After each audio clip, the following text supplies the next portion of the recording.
Salam pemirsa, 3 Juni 2025, ketegangan diplomatik antara Amerika Serikat, Prancis, dan Israel semakin memanas, menyusul pernyataan tajam dari Duta Besar AS untuk Israel, Mike Huckabee, dalam sebuah wawancara eksklusif pada 2 Juni 2025.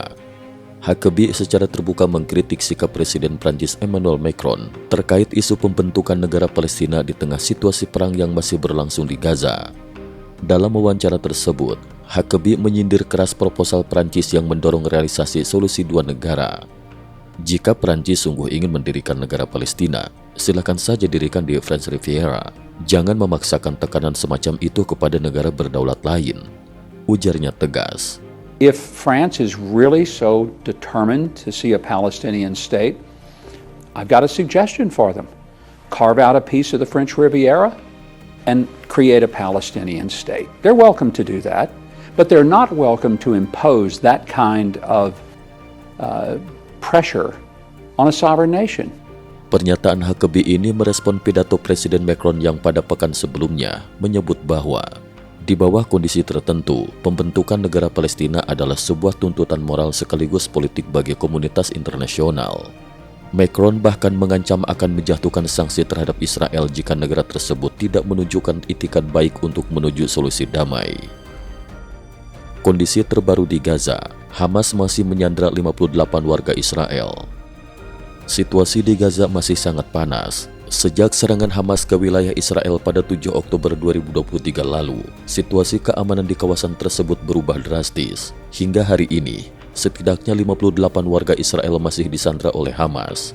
Operasi militer dan blokade ketat terus dilakukan oleh Israel, sementara tekanan diplomatik terhadap pemerintah Netanyahu semakin meningkat dari berbagai negara barat.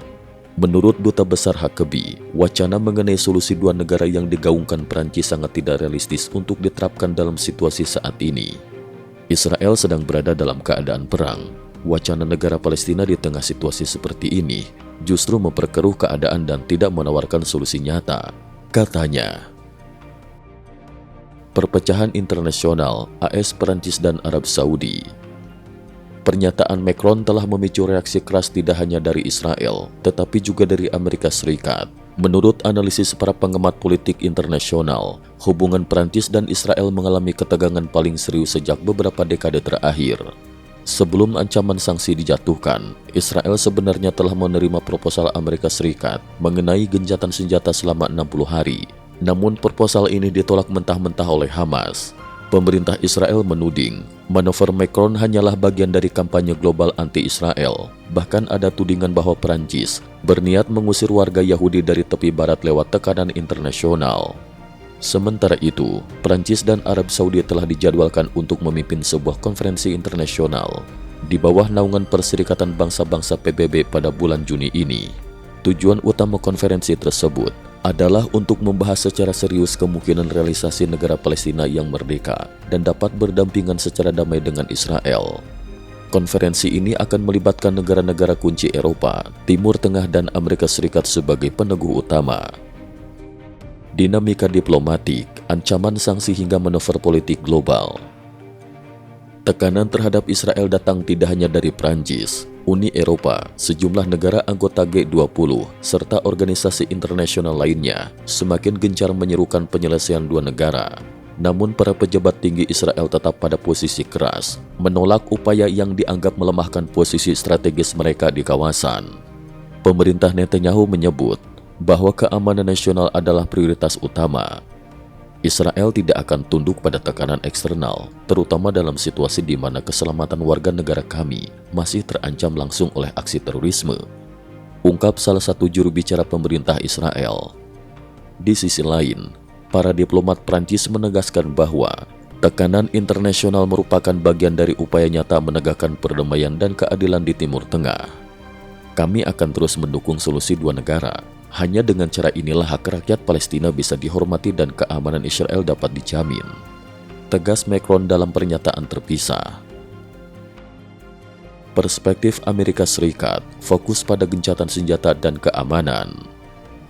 Sikap Amerika Serikat hingga kini tetap berfokus pada upaya mendorong gencatan senjata jangka menengah, bantuan kemanusiaan, serta perlindungan bagi warga sipil di kedua belah pihak. Namun pemerintahan Presiden AS masih menolak tekanan untuk memaksa Israel menerima syarat-syarat internasional yang dinilai tidak adil dalam situasi konflik bersenjata. Prioritas kami adalah keselamatan sandera dan menurunkan eskalasi militer.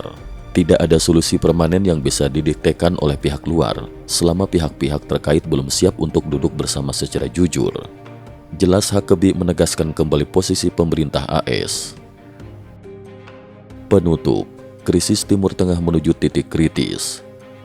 Konferensi internasional PBB yang akan dipimpin Prancis dan Arab Saudi pada bulan Juni mendatang diprediksi akan menjadi salah satu pertemuan paling menentukan dalam sejarah negosiasi Timur Tengah. Namun dengan masih tertahannya 58 sandera Israel di Gaza dan tidak adanya tanda-tanda penurunan eskalasi militer, para pengamat pesimis akan tercapai solusi konkret dalam waktu dekat. Diplomasi global kembali diuji, sementara rakyat di kedua sisi konflik terus berharap pada keajaiban perdamaian di tengah ancaman perang yang tak kunjung reda. Cukup sekian dulu, terima kasih atas perhatiannya.